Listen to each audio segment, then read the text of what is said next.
বাংলাদেশের হাসিনা সরকার পতনের পর অস্থির পরিস্থিতি তৈরি হওয়াতে আন্তর্জাতিক বাণিজ্য সীমান্তে অনেকটাই প্রভাব পড়েছিল।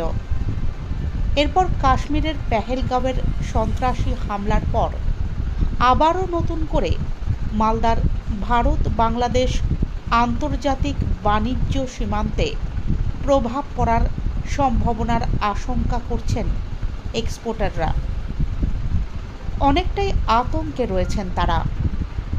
মালদার মহদীপুর এক্সপোর্টার অ্যাসোসিয়েশনের সম্পাদক প্রসেনজিৎ ঘোষ জানিয়েছেন, আজকে দেখুন, আমাদের মহদীপুর বর্ডার হচ্ছে শান্তপ্রিয় একটা জায়গা, কারণ আমরা হিন্দু মুসলিম নিয়ে সবাই এখানে বাস করি।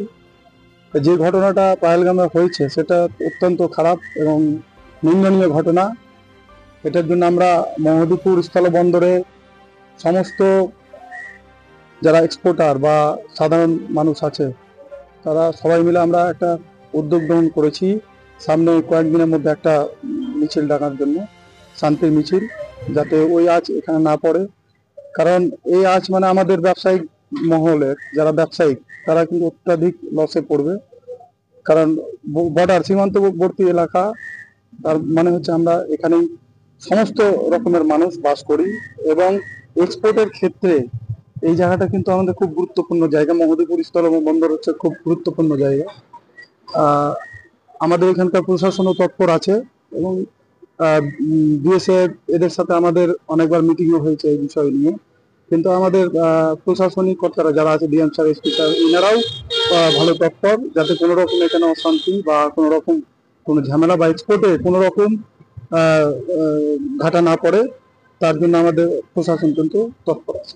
এই যে গন্ডগোল, সেই গন্ডগোলের জেরে কি আমদানি রপ্তানি কারো কিছু ঘাটা পড়তে পারে? অবশ্যই এইরকম যদি গন্ডগোল থাকে মানুষের মধ্যে তো একটা ভীতি থাকবেই।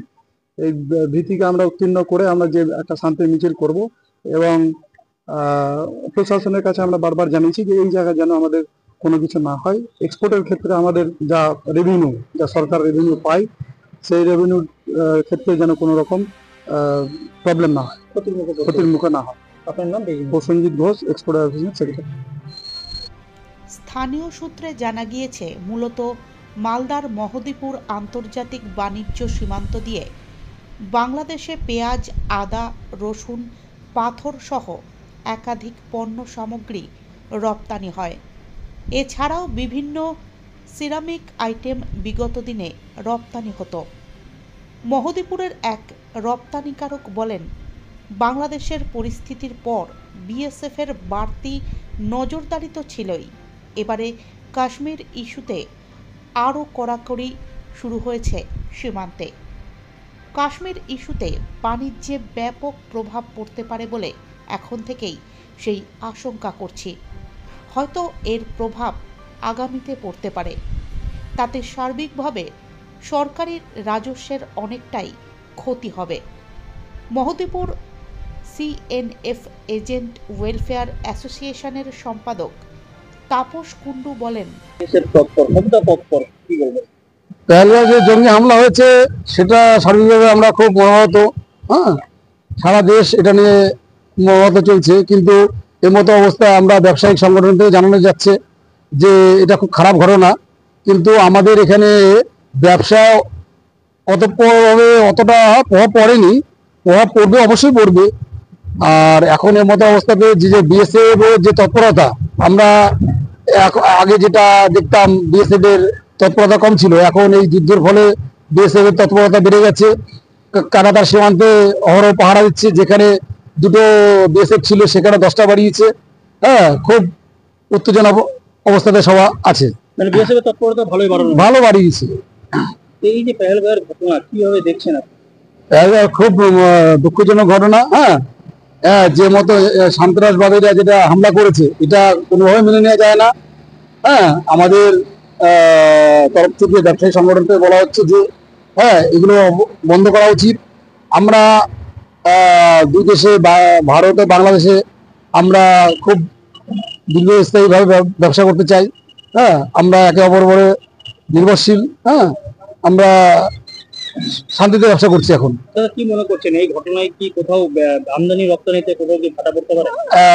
এই ঘটনা এখনো প্রভাব পড়ে পারিনি, কিন্তু আমাদের যে বাংলাদেশে সরকার, নতুন সরকার আসার পরে কিছুটা ভারতের যে ভারত থেকে যে পণ্যগুলো এক্সপোর্ট হতো তার যে পণ্যগুলোর মধ্যে আজকে নিউজ দেখলাম 33টা পণ্য ব্যান করেছে। তার মধ্যে ceramic item, steel plastic, tiles, painting, fabric, এগুলো কিছু আইটেম এক্সপোর্ট বন্ধ করেছে। আর এর মতো অবস্থাতে মানে এইভাবে যদি চলে খুব তাড়াতাড়ি মানে একটা খারাপ বার্তা আসতে পারে। তাহলে এই সীমান্ত মনে করছেন বিএসএফ যথেষ্ট তৎপর? যে বিএসএফ খুব তৎপর আছে, অ্যাক্টিভ আছে। আমরা আমাদের বিএসএফ যে কোনো পরিস্থিতিতে মোকাবিলা করার জন্য প্রস্তুত আছি। কি নাম আপনার?